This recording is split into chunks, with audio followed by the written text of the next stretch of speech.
Anyway, Jentry, which translates into... I don't know a lot of this video game cartoon stuff because I'm an adult, but so sometimes you'll have to explain. All right. I'll Explain it.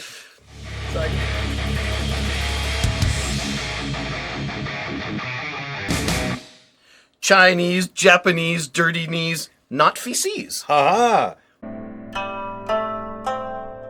Who knew? I mean, I knew because I saw it first, but... Welcome to the Two Gaming Dudes. Click subscribe right now. Yes. Jentrychau. Yeah. You know what? Charles recommended this. It's fucking great. I love that. It's great. I was expecting to not get through the first episode. Buddy, you surprised me again. One Piece, you surprised the shit out of me. Nimona, you surprised me. Arcane, not so much. Not for me at all, but this is really, really great. Some of the best stuff I've seen in a long time. Really? I'm very, very pleased with this. Yes. So, spoiler free. You loved it. You wouldn't have recommended it if you didn't. Exactly. I mean, it's right up my alley of the kind of anime stuff that I really enjoy. I grew up on this stuff. I grew up on anime. But I was expecting this to be more silly and ridiculous. Like, yeah. I've also seen stuff like The Owl House and Star versus the Forces of Evil that have a little bit of depth, but it's more silly than anything else. This does not fall in that category. This was surprisingly a lot deeper than I was anticipating. Yeah, I think it was the first episode, and I sent you a text when I started watching it, when I finally said, okay, well, I'm going to need it for this weekend. Right. And about, I don't know, it was 10 minutes in, 15 minutes in, and I sent Chuck this text that said, I'm 10 minutes into Jentrychau. It's already got more deep character development than the entire fucking season of The Acolyte. She's a powerful leader. Yes. Which is a strange comparison, but yes, I agree. But I was drawn in immediately. Okay, I care about this girl. Yeah. This is a real fleshed out person. I want to see what happens to her. Mm-hmm. I'm so happy. Well, there you go. You know, not even they handled the DEI stuff very well. There were a couple points where it was like, oh, hang on, easy. Okay, and then they pulled it back. But it was done very naturally. You meet the boyfriend character. He's this football star. Oh, yeah. And they don't go out of their way to be like, look how multicultural we are. They just show you, this is Central Texas. Here's this guy, and he's explaining, yeah, that fire was really hard on us. My parents besides we lost our home, we lost a lot of mementos and these family heirlooms that my parents brought from Nigeria, and it was really hard on us. Yes. Move on. That's it. Move on. That was it. That's it. He didn't go into, you don't understand what it's like being a Nigerian immigrant living in the middle. It just acknowledged we live in a world where there is a country of Nigeria, and lots of those immigrants live in Central Texas. Move on. And then you meet his parents later on, and yeah, okay, they're Nigerian. They talk like, whatever. Right. It's real world. They don't go into this diatribe to point out, look, we're Nigerian. Hey, we have Nigerians in our show. Yeah. We're more woke than you. They never do that bullshit. Like they didn't spend 5 minutes out of the show to like look at the whole house and look at all the heirlooms that they saved and like right. They don't turn it into a caricature. It's this is the real world, and there are lots of people that live in it. Great. That's great. how you fucking do DEI. Yeah. Well done. Netflix gets it every time. And I'm so shocked because I look at the team. I don't recognize any of these fucking people. There's a lot of new timers. There's a lot of people who have done this for, I think, the first time. I mean, I know Ali Wong. Wise. I like Ali Wong. Okay. Not just because she's super hot, but I liked her. I've seen some of her stand-up stuff. I liked her when she was on an old... Amy Schumer had a show on MTV for like 3 years, and she was really good on that. Okay. So I'm like, okay, she's got a history. I don't recognize any of these other names. Like, is this their first time doing this? It might be. I mean, it looked like that to me. When I was trying to look it up, because I was like, what else have these people done? Aside from the actors that I know, and the comedians and all that, who else has actually worked? And I don't recognize any of them. Nobody's got any credits to speak of. No? So I don't know if they're just this new talent, and they were steered correctly, or they're just caught lightning in a bottle. But whatever it is, it's really, really good. I enjoy it. I enjoy the horror elements that they throw in here once in a while. Yeah. They play around with lights. They play around with ghosts. There was one thing that I guess I wasn't expecting. They talk about the DU, and they visited it a couple of times, and it's this really horrible place. And I was like, is this real? Is this like a real thing? Real. I mean, like in mythology or whatever. Yeah. So it's an actual Buddhist thing, and it took me down like this really weird rabbit hole. So I wanted to share this with you. So check this out. 2 hours later. So little Ed is a little Jentry. Ed is a Jentry, and the most popular Jentry of them all is this chick. Oh, okay. Well, we all know her, right? From Darkstalkers? Okay. The video game? No? No, but whatever. All right, whatever. Anyway, Jentry, which translates into... I don't know a lot of this video game, cartoon stuff, because I'm an adult, but so sometimes you'll have to explain. All right. I'll Explain it. So I guess the literal translation to this is a hopping vampire. Okay. All right, whatever. But then I was looking up like DU, and yeah, it's a horrible place where you go through like all the different courts and then like the 18 levels of hell. All right, I get it. All right. So yeah, when you watch the show and you're like, this place seems pretty horrible, and yeah, it actually, it's pretty horrible. So, all right. So it's pulled from actual Chinese mythology, which is great. Yeah. Fine. It's not important to the story. It's not. It's one of those things that is neat it was neat for me to know that some of the monsters and things, even the goofy stuff like ox head and horse face. Yeah. That's They're a real guys, yeah. It's a real thing. The BG, that's a real thing. Even the dude with that great big sword that watches over ghosts and spirits, he was an actual folklore hero. I don't care. So that's kind of cool. It's neat, I guess. Sure. It's neat. Yeah, okay, so they've got this idea of atonement, after-death atonement, a recurring theme in many cultures, including our own. It lends to it. It melts nicely, comes together. If you don't know anything about it, I don't. It's meaningless. It's not going to matter. Yeah. None of that actually matters. I think I only brought it up because I've some of the best stories are ones that pull from mythology and older culture and then modernize it. We just watched Chaos, which was fantastic.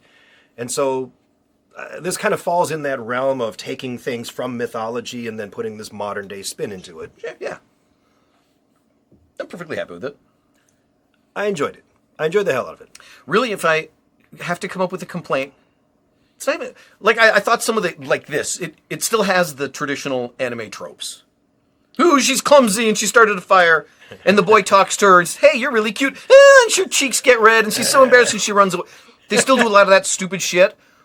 But you're drawn in at this point. You're not bothered by it. At least I wasn't bothered by it. Even that is the kind of thing that would piss you off, too. That was like... other times when they do those stupid bits, it makes me mad. I care about Jentry, so it doesn't strike me the same way. It's not as off-putting when she does. Anyway, this wasn't the complaint. My only complaint is the guy that plays the head demon, Mr. Chen. Oh, okay. Yeah, they mentioned his name. He's this actor who does voiceovers for anime and for video games. And he's clearly doing American-style overdub, and it doesn't fit really well. Oh. I don't like his performance because he's doing the same performance that he does when he overdubs a Japanese anime. That doesn't fit here because this isn't a Japanese anime. And that performance doesn't fit. Everyone else is playing it normal. And he's doing anime characters. It's like, minor misstep there, but it's okay. It doesn't wreck the show, but his performance is a little weak because of that. I will agree with that. His performance was the only one that I wasn't crazy about, and for me, it was the breathing. Every single line that he would deliver came with this weird, heavy breathing thing that he would do. Jentry Chau, we meet again. And I'm like, oh, stop, just talk like a person. I don't know what it was. It's just his line deliveries are the same as every Japanese anime. I never watch the overdub anyway. I always put on the subtitles. And I think most purists do. Yeah. Right? But when it is overdubbed, that's what they talk like. That's not this. Yeah, I'm with Just you. like they don't speak in Shakespeare vernacular and pentameter when they're doing Rocky. Right. It doesn't fit. Yes, pentameter is awesome. It doesn't fit in Rocky. It's the same thing here. He's not doing it wrong. It just doesn't fit this style. I have the same problem with anime that I do with like some of the Korean dramas and stuff that we watch on occasion where I almost have to watch it in the original language because when you hear it spoken in English, it's so dumb and cringy. And so I'm like, no, just say it in another language. I'll read it and I can just pretend. Yeah, I started, I'm watching it with the middle child. Yeah. I made it available to everybody. Mm-hmm. I was like, hey, I'm about to start this series. It might be something we all might want to watch together. And the youngest was like, hey, she's a fucking Kardashian. She was just like, that's excuses, I'm out. Beyond. This is so beneath me. The oldest was like, it's kind of dumb. It's not my thing. He went to go play Dark Souls or Helldivers or whatever. Sure. The middle child stayed with me, and she's hooked. She was hooked with me, and I get it because she's not the oldest, but she's the one with the most emotional intelligence or the most emotional development. Makes sense. She's the most mature of them. All right. So it makes sense. Okay, she gets it. A younger audience or a less mature audience might not. Might not. Because it's really not a kid. That's the fun part, right? That's the one thing that I think is going against it is who is this actually for? Like, what audience level is this really meant for? I don't know. And I feel like you're right. There are people who are, gosh, I don't want to say like anime fans in a certain age group Maybe. might really get into it. I'm not sure. I mean, had you not recommended it, Right. never in a million years would I have given it a second glance. There you go. And yet, a lot of its themes and the way that it's told absolutely resonate with you. Completely. So I don't know. Do they just not market it, or am I the outlier that this wasn't made for me, for my demographic, but I kind of catch it? I don't know. No, that's also possible. That's why I don't think it's going to be very popular. It's not. I mean, not near as popular as I think that it should have been or could have been. Yeah. Part of that, I think, is marketing. I saw the trailer for this when we watched the trailer together, and you looked at me like, are you kidding me? And I get it, because the trailer doesn't really explain what you're about to see. So, I don't know. I mean, it's okay. It's fine, but you make the product because you want people to see it. Right? Whatever. I'd love to know what you guys think. If you've actually seen this, I would love to know your take. If you haven't seen it, are you interested in it? Are you interested in it because we're interested in it? Or, did you catch a trailer and you're like, maybe? If it's on your list at all, you got to let us know. I don't know that it even came up on my recommended list. I'm not sure. I watch a lot of goofy shit, so of course it showed up on mine. Yours, it makes sense, yeah. But a very pleasant surprise. I'm really glad we did this, and I would certainly give it a chance if you haven't yet. It's worth. You'll know within half an hour. You'll know if it's for you or not. Yeah, absolutely. And something that might turn off. I know we get the complaint a lot that there's just going to be this segment of toxic fans that aren't going to like it. The guys that hated The Acolyte, not because it sucked, but because the lead was a black girl. Oh, That tiny little sliver of legit, yeah, these guys are assholes. They're going to hate it because it's multicultural. There's a handful. There's this many of them. That's less than a percentage. That's a tiny. I mean, they're loud. They're very vocal. They're extremely tiny. loud. Yeah, they suck up all the air out of these 10 people. Suck all the air out of the room. Yeah. I can see how that so it's a Chinese chick and her best friend is this black guy. Fuck, I'm not watching this shit. Right. That's a tiny sliver of people. It's the ones that are going to look at, oh, it's another girl boss. I'm sure she's going to be a badass at everything. And when you do that, settle down. You're just giving that side ammo to complain about. Right. But the DI, that stuff is handled very well here because they don't go out of their way. The closest they came was when they were at the Alamo.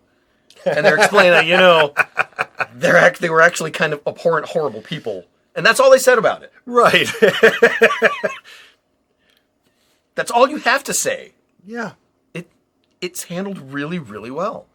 So there you go. It was a lot smarter and a lot deeper than we had certainly anticipated. What a surprise. And, I hope you guys give it a try. Yeah, I really do. So we'll catch you in the next episode. Sure thing.